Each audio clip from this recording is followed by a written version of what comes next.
Hello, everyone. It's I, Flamingo Writer here. And yeah, after that incident yesterday, my legs are sore, and also I'm not feeling too good. But hey, I'm still doing Magical Girl Month for you guys, so here we are. For those who need a fresh reminder, I'm taking a look at 13 Magical Girl shows for this month, and we already did one that was named Sailor Moon. So as such, we're gonna take a look at another one. But one thing that I did not to say about it in this here podcast, well, about anything, however, is that in the Magical Girl universe, you can pretty much reinvent the genre in your own way, as long as you're creative and to imagine enough to actually know your own instincts anyway. And honestly, though, that's what makes me fascinate with Magical Girl shows even more. The fact that you can reinvent the genre in your own way to do whatever it takes, though. Now, before you say anything, some people could write this off as somebody who actually does want to do her own Magical Girl stuff, though. But honestly, though, that doesn't mean I can't look at other stuff that were like that. After the success of Sailor Moon, years later, there was another series that actually did come into issue when it comes to that. As such, let's talk about Princess Tutu. Princess Tutu was actually created by Hikoku Aito, a series that, while it seems really cutesy in its own way, though, actually proves to be a lot more than what could have been, though. It's actually played a lot more than you may think what it has, though. Now, my history with this series, unlike Sailor Moon, I think I may have stumbled upon this years ago before Sailor Moon. Back when I was starting to look at the internet, though, it seems to me that I actually did stumble upon this on AMVs at the time, though. Now, I don't know how many people watch AMVs, but I kind of watch them for my own explicitity and also for how much I had to cope, though. But Princess Tutu, while she was one of those characters I saw in the clips, though, the problem was that I had no idea what this was at first glance.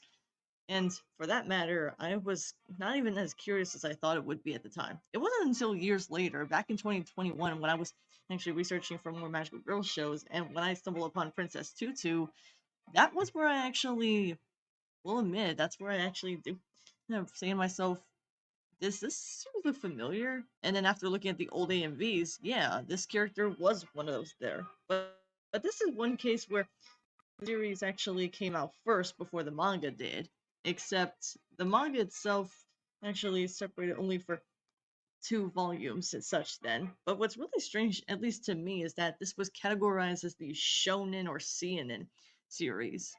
Okay, I'm not against people actually watching things that have the opposite sex or anything like that, but I kind of feel bad that this is actually more made for shonen, though, instead of just, for something that's made for shoujo fans, though. Because honestly, for the most I've seen of a lot of people, they always say there's little girls who seem to watch it, though.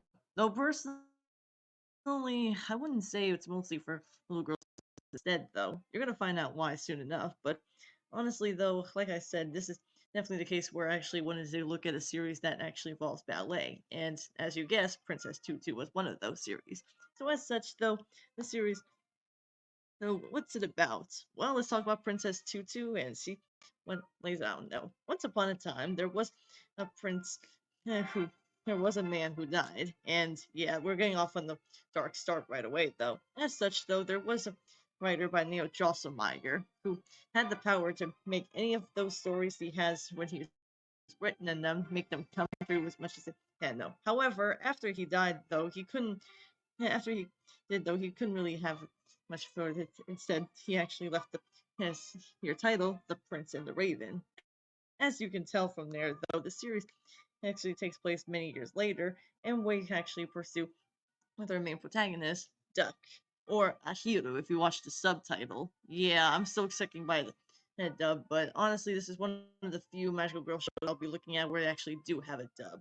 All of them have been dubbed, but I'm guessing Japan is too reluctant to do so. I wouldn't know though. Anyways, after that, however, Duck seems to be pretty curious for her own good though. And while she does seem to be just like Usagi in some ways, where she can be clumsy in some places here and there, she actually does seem to be pretty likable in her own way. As such, though, she meets up with the prince who she has a crush on, Prince Muto. Except Muto doesn't seem to react to a lot of stuff, possibly because she thinks that something could be wrong with him. And as you can tell from there, though, that women like that though. Except not all of it's well, it's all cutesy and all that stuff though. There's also a character by the name of Takia, and yes, I am pronouncing that as much as I can though, who happens to stumble upon whatever he can in order to get out of it though. As you can tell from there though, Fakir, while he does act a bit douchey though, he doesn't really act like that all the time, however, though. He's just trying to protect Muto, and spoilers,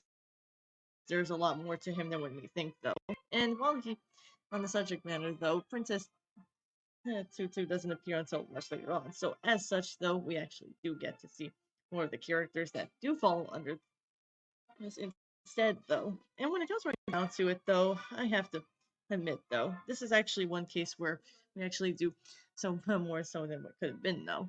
And what really sells it is how much the series actually does do this even more than what could have been, though. As you can tell from there, though, Princess Tutu actually awakens and helps save Prince Muto in the process. Unfortunately for Duck, though, she doesn't really know who she is in the first place, though. When it comes right down to it, she does whatever she can to make whatever to make the prince really happy, though.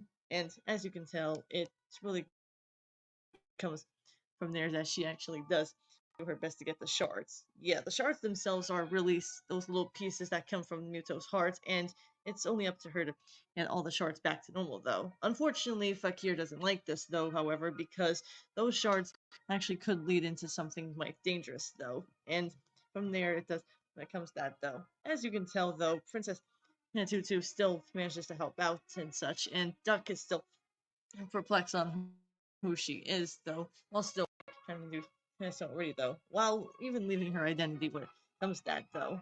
And it's here where I have to stop for a second. You may have noticed that despite this being a ballet series or something, a lot of people suspect it to be all cutesy just because of how it looks. Well, if you're anyone like me who actually watched Modoka Magica, that this is something that actually does happen a little more than just what meets the eye, though. See, Princess Tutu, despite being a cute title and everything, doesn't always shy away from the darkness of this year's series. And I'm not saying that this series is completely dark, but it does some ways that you actually do want to see Princess Tutu succeed, but at the same time has something to go with it instead. See, I didn't mention this before, but Duck herself is also a duck. Now you're probably asking yourself, how does this happen? Well, it's because, in case you don't watch the series like I did, though, she actually turns into a duck by, well, this is how she does it. By behaving, saying, or doing anything that moves into a duck. And she'll just turn herself back into a duck. The only way to bring herself back into her human form, even though she was already a duck before then, she actually has to go into water. And yeah, I'm not gonna show any clips because again, YouTube doesn't allow me. But even so, I wouldn't show you anyway because so that's how she gets in nakedness. Okay, I get that magical girl shows always transform in ways to actually show them in nude, but come on. And also, can I just also add, I love this art style. Some people could say it's too cutesy for its own good, but I argue that cutesy can work though. This was made by the same people who gave us Sailor Moon though, and as such though, they did work on this series in particular though. Except this was not animated by Toei Animation, if you all think that anyways, just by looking at the art style. No, it was actually handled by HAL Filmmaker, which sadly I can't really give you too much implication of it because this was made by a former studio from animation staff, and as such, it defunct 14 years ago. So yeah, I can't really give you too much implication of what that is like. I will say this though, it does seem like they have a good chunk of stuff in their library, but I'm mostly familiar with Princess Tutu and maybe a few others if I squinted it a little more, but I wouldn't know though. But can I just say when I started watching Princess Tutu, I thought at first these were little kids when I was watching this year's series. Not just by Princess Tutu and uh, Duck in particular, but also for how they made the characters in both Muto and, of course, there's also the other character, Rue. Now, Rue herself is, well, at first glance, you could argue she could be a prima ballerina in her own way, but it's also heavily implied that she actually does have something dark inside of her. And aside from that, though, she also starts from low self esteem. Which, yeah, I thought at first they were gonna show off her as the bitchy type character because we haven't had enough of those. But honestly, aside from her being popular with the other ballet dancers, she actually does prove herself to be more than just what might have been, though. I think it's all because they actually do it in an unpredictable way, which, while that may not appeal to most people sometimes, it did appeal to me more than I think, though. It really paints a picture on what they're like in all sort of forms, though. And the series, while it does do a pretty good job of what it does, though, it's also worth pointing out they did a lot of things going for it as well, though.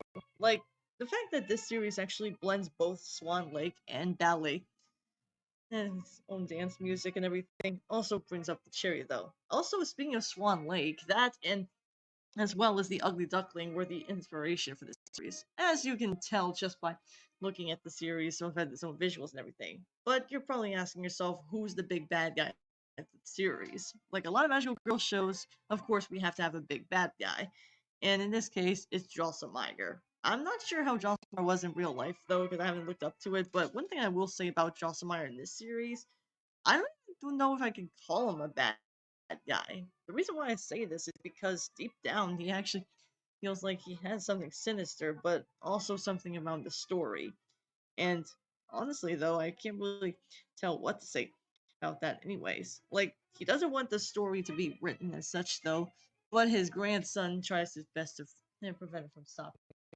Anyways, yeah, speaking of his grandson, Fahir actually does seem like the character who actually does want to write the story, but he gave up writing after what happened, though. Yeah. And it's also here, I have to say that this year's series does a lot more than what may have been, anyways. Now, the series itself is translated into English, so I might as well just cover the voice cast before I cover anything else. So let's go over the characters. First, there's Duck. Like I said, while she can be klutzy in her own way, she also has a lot doing so already, though. But it's also worth pointing out that she also has this pendant around her neck every time she goes ahead and transforms into the alter ego she turns into. She was voiced by, I think, Lucy Christian, and if you're anyone who's watched a lot of dubs like me, she voiced a lot of characters. She voiced Nami in the Funimation dub of One Piece. He's Honey from Oron High School Host Club. Okoro, I think Okoro, is that how you say the name? I can't be certain how you say her name though, but she did play in My Hero Academia, and so many other characters along the way, though. While I do understand that there are so many characters I could list from her, though, I think my introduction from her would have to be from Medusa from Soul Eater, the original Soul Eater, not Soul Eater, not. Mewtwo was voiced by Hickman, and but honestly, I can't really say that much about the guy because I don't really know too much about him. All I know is that he mostly plays additional roles every now and then from, say, The Wallflower, another anime I enjoy. But he also voiced some characters from, I'm not joking here, English and from other dubs, just some others that may seem like they're all like, there are some other things like that, like Full Melt he played in, but I haven't seen that series, so I can't really be certain of that though. So Fakir was voiced by Chris Patton, who voiced a lot of characters that I've heard from him though. He played Ashu or from Ashura, I think that's how you say the name, from Soul Eater. He also voiced he's, he's some other characters that he also played in the Wallflower again, and he also voiced several others though. Now like I said, while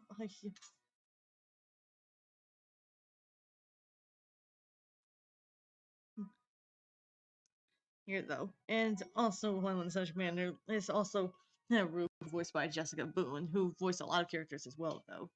And that's just scratching the surface of that. Okay, so I know the series is not as long as it could be though, but it's only about 26 episodes long. And personally, I think what really worked for me is that in a matter of a few days, I actually started watching the series. This was during the time when I needed to watch something after my babysitting, so I can really say I had to watch something that was too grand. Then again, I did watch Code Geass on the same year, so maybe better off for it, though. So, with 26 episodes and a series like this, unlike other series, this is one case where I would definitely Yeah, say it doesn't take you that much time, unless it takes you a longer amount of time, but we'll get back to that in another video, though. I guess what I'm trying to say is that when it gets right down to it, though, I can't really be too mad at Princess Tutu for having 26 episodes. Because, like it or not, I still enjoy this your series regardless of how old it's been, though. In fact, I actually go so far as to say it's probably one of those series I still recommend to anyone out there, whether you're into magical girl, ballet, or just about whatever it is, though. Though it does get dark at times, so be aware of that if you want to get into the series as much as I do, though. But there is one thing I have to complain about. I feel pretty bad for saying this because I did say this in the Sailor movie that there are 200 episodes in that series. But this series, while it has 26 episodes, I feel bad we didn't get any more. And you're probably asking, why didn't we get any more after this year? Well, it's because, get this, it's already been completed. Yeah, on this time, I actually will admit it's not gonna appeal to everyone when they say 26 episodes is not as long, but I don't view in this case, maybe it's for the better though, because let's be honest. Originally, they were gonna have 13 episodes, but considering that the story wasn't yet completed, that's why they had to make 13 more to actually complete the series. And I have to say though, after watching the series again, it did cheer me up. Not just at the dark moments, but by anything really though. I hope to heal soon, and while I'm still healing my legs, and after that incident from my community post yesterday, I'll probably be doing another video on Wednesday. So next time we're gonna look at another Magic Girl series, if you can call it that. But it's more bad shit than you may think it is, though. Not in a bad way. I mean in a fantastic way. But until then, thank you all so much for listening to this podcast. This is Flamingo Writer, and I'll be seeing you all next time. And as always, stay fantastic.